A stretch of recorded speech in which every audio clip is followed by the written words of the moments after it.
Built-in ക്യാമറകൾ ഘടിപ്പിച്ച എയർപോഡുകൾ വികസിപ്പിക്കാനൊരുങ്ങി apple. 2027 ഇത് പുറത്തിറങ്ങുമെന്നാണ് സൂചന. ആർട്ടിഫിഷ്യൽ ഇന്റലിജൻസും ഓഗ്മെന്റഡ് റിയാലിറ്റിയും എല്ലാ ഡിവൈസിലേക്കും സംയോജിപ്പിക്കുന്ന തന്ത്രത്തിന്റെ ഭാഗമായാണ് സംരംഭം. 2027 പുറത്തിറങ്ങാൻ സാധ്യതയുള്ള ബിൽറ്റ്-ഇൻ ക്യാമറകൾ ഘടിപ്പിച്ച എയർപോഡുകൾ അവതരിപ്പിക്കുകയാണ് apple. Visual intelligence, special audio തുടങ്ങിയ ഫീച്ചറുകൾ മെച്ചപ്പെടുത്തിക്കൊണ്ട് ആർട്ടിഫിഷ്യൽ ഇന്റലിജൻസും ഓഗ്മെന്റഡ് റിയാലിറ്റിയും എല്ലാ ഡിവൈസിലേക്കും സംയോജിപ്പിക്കാനാണ് നീക്കം. iPhone 16 ലൈനപ്പിൽ അവതരിപ്പിച്ച ക്യാമറ കൺട്രോൾ ഫീച്ചർ പോലുള്ള ആപ്പിളിന്റെ നിലവിലുള്ള സാങ്കേതിക വിദ്യകളുമായി ചേർന്ന് വരാനിരിക്കുന്ന എയർപോഡുകൾ പ്രവർത്തിക്കുമെന്ന് പ്രതീക്ഷിക്കുന്നു. ചിത്രങ്ങൾ പകർത്തുന്നതിലൂടെ അവരുടെ ചുറ്റുപാടുകളെക്കുറിച്ചുള്ള സന്ദർഭോചിതമായ വിവരങ്ങൾ സ്വീകരിക്കാൻ ഈ സവിശേഷത ഉപയോക്താക്കളെ അനുവദിക്കുന്നു. News desk, Sedco news.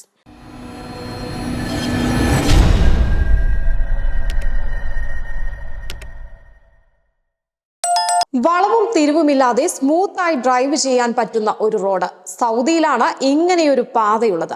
256 kilometre ദൈർഘ്യമുണ്ട് ഈ റോഡിന്.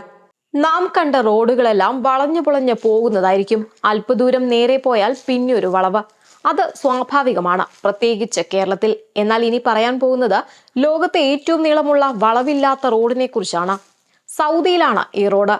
സമീപകാലം വരെ റെക്കോർഡ് ഓസ്ട്രേലിയയിലെ ഒരു പാതയ്ക്കായിരുന്നു. പടിഞ്ഞാറൻ ഓസ്ട്രേലിയയും തെക്കൻ ഓസ്ട്രേലിയയും ബന്ധിപ്പിക്കുന്ന എയറി ഹൈവേ. എന്നാൽ സൗദിയിലെ ഹൈവേ 10 ലോകത്ത് വളവില്ലാത്ത ദൈർഘ്യമേറിയ റോഡ്. 256 കിലോമീറ്റർ ദൈർഘ്യമുണ്ട് ഈ റോഡിന്. സൗത്ത് ചൈന മോർണിംഗ് പോസ്റ്റാണ് ഈ റോഡ് സംബന്ധിച്ച വിവരങ്ങൾ വാർത്തയാക്കിയത്. സൗദിയിലെ അടിസ്ഥാന സൗകര്യ മേഖല കൈവരിക്കുന്ന നേട്ടങ്ങളുടെ അടയാളം കൂടിയാണിത്. അനുഭവമായ യാത്രാനുഭവം സമ്മാനിക്കുന്ന പാതയാണിത്. വളവും തിരിവുമില്ലെങ്കിൽ യാത്രയുടെ വേഗത കൂടും. സൗദിയിലെ റബഗ് അൽ ഖലി എന്ന മരുഭൂമിയിലൂടെയാണ് പാത കടന്നു പോകുന്നത്. ലോകത്തെ ഏറ്റവും വലിയ മണൽ മരുഭൂമിയാണിത്. Yemen, Saudi Arabia, Oman, UAE എന്നിവിടങ്ങളിലായി വ്യാപിച്ചു കിടക്കുകയാണ് ഈ മരുപ്രദേശം. MT ക്വാർട്ടർ എന്നും മേഖലയ്ക്ക് വിളിപ്പേരുണ്ട്. ഫഹദ് രാജാവിന്റെ സ്വകാര്യ യാത്രയ്ക്ക് വേണ്ടിയാണത്രേ ഈ പാത നിർമ്മിച്ചത്. എണ്ണവാതക സമ്പന്നമായ ഹറദിൽ നിന്ന് തുടങ്ങി UAE അതിർത്തിയോട് ചേർന്ന അൽബത്തയിലാണ് പാത അവസാനിക്കുന്നത്. അതായത് ഈ റോഡിലൂടെ വെച്ചുപിടിച്ചാൽ UAE അതിർത്തി പ്രദേശത്ത് എത്താം. വളവില്ല എന്ന് മാത്രമല്ല, ഉയർച്ചയും താഴ്ചയും കുറവാണെന്നതും പാതയുടെ മറ്റൊരു പ്രത്യേകതയാണ്. നേരെയുള്ള റോഡായതിനാൽ 2 മണിക്കൂർ മതി യാത്രയ്ക്ക്. News desk, Sedco news.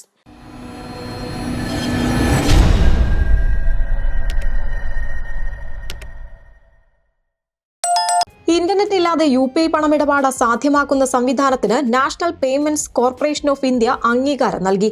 Official USSD dial ചെയ്യുന്നതിലൂടെ ബാങ്കിംഗ് സേവനങ്ങൾ ഉപയോഗിക്കാൻ സാധിക്കും. ഫണ്ട് ട്രാൻസ്ഫർ ചെയ്യുക, ബാലൻസ് ചെക്ക് ചെയ്യുക, UPI പിന്നെ സെറ്റ് ചെയ്യാനും മാറ്റം വരുത്താനും ഉൾപ്പെടെ ഈ സംവിധാനത്തിലൂടെ സാധിക്കും. ഇതിനായി ചെയ്യേണ്ടത് ഇത്രമാത്രം: ബാങ്ക് അക്കൗണ്ടുമായി ബന്ധിപ്പിച്ചിരിക്കുന്ന ഫോണിൽ നിന്ന് *99# ഡയൽ ചെയ്യുക. വരുന്ന നിർദ്ദേശാനുസരണം ഏത് ഭാഷയാണ് വേണ്ടതെന്ന് തിരഞ്ഞെടുക്കുക. ഏത് സേവനമാണ് വേണ്ടതെന്ന് സെലക്ട് ചെയ്യുകയാണ് അടുത്ത പടി. അതായത് പണം അയക്കാനാണോ, ബാലൻസ് ചെക്ക് ചെയ്യേണ്ടതാണോ ആവശ്യം, ട്രാൻസാക്ഷൻസ് വിവരങ്ങൾ ചെക്ക് ചെയ്യാനാണോ തുടങ്ങി ഏത് സേവനമാണ് ആവശ്യമെന്നത് വ്യക്തമാക്കണം. നിർദ്ദേശാനുസരണം ഒന്ന് സെലക്ട് ചെയ്ത് പണം അയക്കാൻ സാധിക്കും.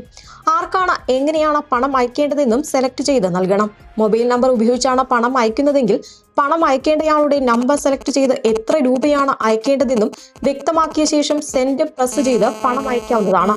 ഇടപാട് സംബന്ധിച്ചുള്ള റിമാർക്ക് ആവശ്യമെങ്കിൽ രേഖപ്പെടുത്താം. UPI പിൻ നൽകി ട്രാൻസാക്ഷൻ അവസാനിപ്പിക്കാം.